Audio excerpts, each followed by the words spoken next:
Hi, everybody. Dr. Friedman here. It's Thursday, which means we're rounding off another week here in the tabletop role playing game storytelling course. This is week 9, and lots of exciting things are coming down the pike quite quickly. Students are meeting with me to talk about their final essays and the tasks that are going to see them to the end of the semester. And so we're moving at a little bit of a slower pace these days. Still a lot of exciting things. This week, we've been thinking about how scholarship is made. We talked to Evan Turner on Tuesday. You can see our full conversation in that video. And today, we did kind of a simulation. We applied the theory of how do you make judgments around journal article special issues and put it into practice. And that's because right now I am serving as a guest editor for Post45 Contemporaries, which is a public-facing born digital journal that's open to everyone. And the idea is the Contemporaries clusters are edited but not peer-reviewed in quite the same way. They're shorter pieces. They're written with an eye to the kind of thoughtful takes that we associate with, the slower pace of scholarships, but they are about things of today. Post 45 is post 1945 culture. Special issues for Post 45 have been everything from the 20th anniversary of 9/11 to BoJack Horseman and Severance. So what I offered to do was what I'm calling Beyond the Dungeon, tabletop role-playing games, actual play, and very long-form storytelling today. So that call for papers has recently closed, and now I have an enormous number of submissions to move through and respond to over the next couple of weeks. The challenge is that even though we're not doing the full peer reviewing apparatus, there is still labor that's associated with editing and getting manuscripts ready for digital circulation, which means that in addition to my introduction, I can only select 10 of these proposals, and I have a lot more than that.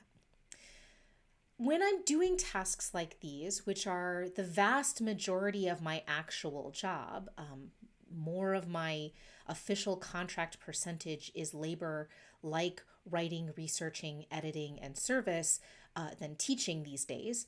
So I like to bring that labor into the classroom to show students how the sausage is made. Whether or not they're going to be academics, it's useful to know how knowledge is produced and circulated, what kinds of decisions are made. So what I did was I took the data from the Qualtrics survey where submissions had been gathered. I stripped out all of the identifying information from the submitters. That included the bios that I asked for from the contributors, because I'm going to take that into account when I think about the balance of the collection.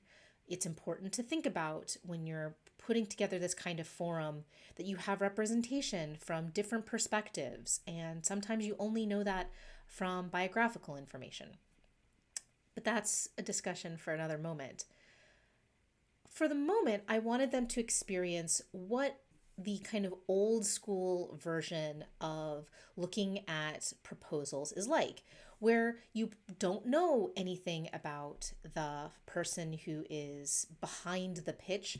All you have is the language of basically an abstract, a few sentences. The character max in Qualtrics was about 3,000 characters.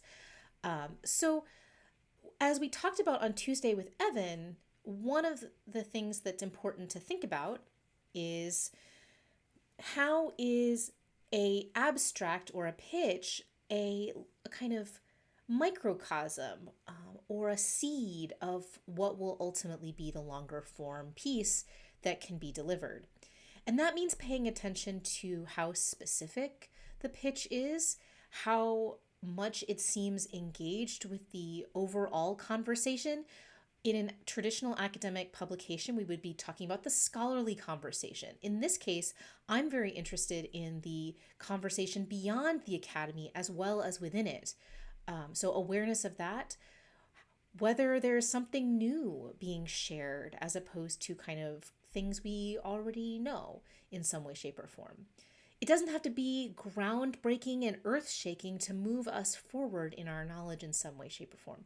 And does the writing grab us in some way, shape, or form? So, what I did in a 75-minute class is the students had the chance to look at these pitches on perusal in their stripped out forms as their pre-reading for class. In class, I have 5 tables in our active learning classroom, and so each table was given a editable page in Canvas, our learning management software, and another copy, a downloadable copy of the pitches. And one person at each table served as secretary, the person who pulled their finalists into their page. They were given the task of, you can select 8 to 10 pitches and only 8 to 10 pitches for your issue. And when we come back together in the last 15 to 20 minutes of class, I'm going to ask you why you made the decisions you did. What were the editorial principles that were at the heart of your decision making? And what was really interesting in that kind of discussion after we spent that time kind of thinking about how to assemble an issue was the ways that different tables represented different points of view. One table was drawn in, as many mainstream publications are, around storytelling and around emotion. They were grabbed by things that seemed to have some kind of personal hook. That is one way to have an appeal and create an appealing pitch. So noted. Another group was really interested in thinking about the ways in which what they were reading stylistically seemed appealing. So they were thinking about the kind of way that sentences were written. Was it clear? Was it something that seemed engaging? Another table was really interested in thinking about viability. Did it seem like a paper, an essay of a few thousand words or less could actually be created? Or was it too big or too small? So this was a really lovely and generative kind of set of the different competing goods that an editor like myself has to think about. The other thing I shared with students, and it's oddly timely, although I didn't really think about it until I was in the classroom with them, is that for me, this work and my sense of the responsibilities around this particular call for papers is deeply rooted in my experience of another call for papers that had happened earlier this year, and kind of the discourse in Jane Austen studies around how we bring in new people to established majority white spaces. And so thinking about what equity looks like when you are trying to use old forms of assessment, but also trying to bring in new folks. And so one of the things that came up was one table was very, looking for things that looked scholarly in particular kinds of ways. And that's really tricky, right? Because when you bring new people to the table and you bring new perspectives, what that also means is that it's not necessarily going to look the way you think it ought to look. And so there's a couple of ways to go forward. And when I've seen this handled poorly, the feedback and response that comes with, say, a rejection flattens it to, you're not a good fit, you don't belong. That's the disaster kind of response. Instead, what we've got to do is kind of figure out, more generative ways of providing feedback and also more capacious ways of understanding, how to bring someone into, how important is our house style? How important is the way that we communicate? Sometimes it's really important, right? Citational styles can be really important. There are important aspects to making things clear. But often those kinds of things are the things that a good copy editor will help corral. I think about this as I go back and forth on proofs around an article that's about to come out. They're paying attention to things that I don't. Some things are, but some things that can go, the way of all good things, or the way of all dumb things, right? Different ways of using language, different kinds of rhetorical appeals are enriching discourse in lots of different kinds of ways. And we have to be prepared for the ways that difference isn't going to always look comfortable. So I talked a little bit about the ways that I've seen that kind of handled poorly, and that actually is why we had class today. I was supposed to be at the Jane Austen Society for North America, which I and my channel partner here, my collaborator, Dr. Emily Kugler, we withdrew many months ago because it became a snowball of worrying about how representation was being handled, how other voices were being treated. And so that's something that's really changed or heightened kind of my awareness of how to ethically proceed with feedback, which I'm hoping to give to every single person who gave me an abstract. I'm hoping to give something generative. I can only select 10, but I can say, here's another place where you could go, or here's a way you could make this pitch stronger, or here's the ways in which the decision was made. A lot of times in this academic business, as I say to my students, we don't get the luxury of saying, here's the thought process, here's a transparent answer to why something happened the way it did. So often our work goes into a black box, our job applications go into black boxes, we wait months and months and months for response, and we either get no feedback whatsoever, or we get feedback that feels very disconnected from our lives as ongoing learners and writers. I'm hoping that that's not going to be the case here. So that was also a part of our conversation today in terms of thinking about how the sausage is made, answering questions about my process, including how our calls for papers circulated. And as I talked about with students today, calls for papers circulate in lots of different ways depending on the field. If you're looking to include scholars of generations older than I am, you're more likely to get them through a call for papers that appears in one of our mailing lists on email. Or as I told my students, the way I found out about my undergraduate program. Thanks, Kate Mulgrew, fan club, now Voyager. But these days, if you're trying to do something on the cutting edge of new media at the moment, Twitter's where it's at. Someday it might be TikTok calls for papers, but probably not. Hard to do text on TikTok, but I could be wrong. I'm 40 years old, what do I know? But that's, so talking about where to calibrate things, where things are discovered, and also the fact that this is an unusual call for a couple of reasons. It has more responses than anything I've ever been involved in before, in no small part because I was reaching out to industry and offering payment for the proposals that will be written up into full pieces, and that was important. And I explained why, because we're dealing with writers in an industry that are often talking, told a good game about exposure and how that's total bullshit, that academia has to kind of adjust.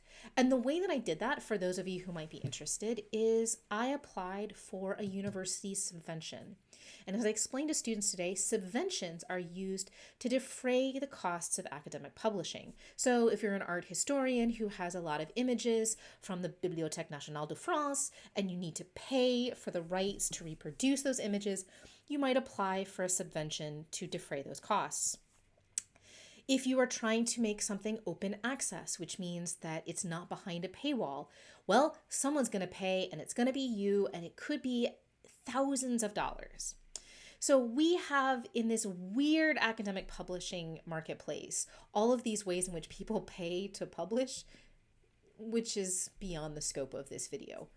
But one of the things that I was able to do, thanks to supportive deans here, is get a subvention that I could then divvy up across the contributors. And assuming that the paperwork doesn't get borked, and at state institutions it almost always does, we will be able to give a small amount of money, a couple $100, to the contributors so that they feel like their work has value, which, is something that is important for us all, really. So that's this week in the storytelling game course. A different kind of week, but I think still meaningful and fun. I'm having a great deal of fun, although it is taking up an enormous amount of my time, talking to my students one-on-one for about 15 minutes each about how their projects are being envisioned. So many cool projects on the horizon, and I look forward to being able to share many of them with folks online, from teaching materials to game design features to whole interactive fictions. This is the best part of the job. So we're slowly moving towards those final weeks of the semester where students will literally have free play. I will recap those, but probably not in an enormous amount of detail, because literally I'll be sitting there and being a resource while everybody kind of does parallel play. But we're not just there just yet. My students asked for spooky, and so starting next week, we're going to have some spooky. Next week will be Taliesin Jaffe's Shadow of the Crystal Palace, his one-shot for Call of Cthulhu.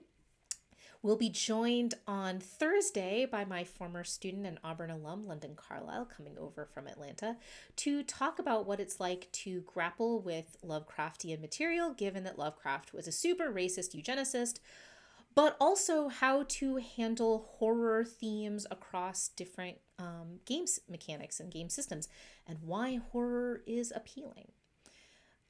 I also love it because he becomes our kind of up-and-coming streamer in contrast to our more established actual players. I'm also excited that this is one of the pieces of content that I think I'm going to include in my British Survey 1789 to the present next semester. I really like Taliesin Jaffe's use of the Crystal Palace, the enormous Victorian project, architectural project, colonialist project, cultural project, progressive project, that literally contains all of the stuff of the Victorian period under literally one improbable roof. I think there's a way in which to make this appealing. But next week, I'm really excited to lean on the expertise of about the quarter of my class that are education majors. And so the question that I've kind of planted the seeds with each of those majors, both in class and in my individual meetings with them, is this is your time to shine. All of you are new to role-playing games, but you're not new to thinking about pedagogy. So I'm challenging you to think about the ways in which, how can I successfully include Shadow of the Crystal Palace in a class that isn't about role-playing games? What kinds of scaffolding will I need to do that I didn't have to do this time because the whole class is the scaffolding? And so I'm hoping that Tuesday will be an interesting strategy session for that. I always like to have moments where my students can bring together the knowledge that they're accruing in other parts of their lives, inside and outside of the classroom. And I'm really excited for the opportunity that this provides. I'm really excited that this is also seemingly something that many students are doing with their contracted materials, with their unessays, that they are not resting on their laurels, but really taking on challenging new ideas and new tasks that are deeply rooted in the knowledges of their majors and their minors, as well as the stuff that they've been acquiring across this semester. So we're all real tired, but I think we're on an upswing. Mentimeter was reporting more good juju than bad, so that's always a good thing. I hope that's true with you. Enthusiasm is, of course, high right now, too, among a not inconsiderable number of my classmates, so to speak, because it is indeed Thursday, and it's the last Thursday before the start of Critical Role Campaign 3. And I think there might be an extra video at some point about the fact that, you know, in the same way that I've meditated on the ways in which Dungeons and Dragons has the ability to eat an entire course like this, so too does Critical Role seem to be gaining the kind of name recognition. They just had a multi-page spread in Variety. They're going to be part of this Amazon at least 2-season animated series. They've got other things that are going to be coming down the pipeline in the next couple of years. The good news is that may mean that Critical Role becomes a name to conjure with in terms of attracting students to classes like this. But on the other hand, that also means that Critical Role, which is the strangest unicorn of its genre, has the danger of overwhelming all of the other amazing actual play that is occurring. So this is something that I'm meditating on. This is the start of the meditation on how to handle the transmedia phenomenon that is Critical Role in a time when, unlike this course where I was kind of bringing students into the critter fold, I may be kind of dealing with folks who that is their primary way in. I'm thinking of the ways that Alyssa Vischer said to this week that it's highly likely that in the same way that Forgotten Realms has been the kind of core D&D setting for many editions, and the kind of touchstone and the way in, that we may be coming to a point very soon where Critical Role becomes the primary setting for D&D players. What do we do with that? I don't know. These are the things that I think about alongside my students. And I'm really excited and pleased to be able to continue to do that. So that's all for this week. Have a great weekend, and we'll see you on Tuesday. Be well.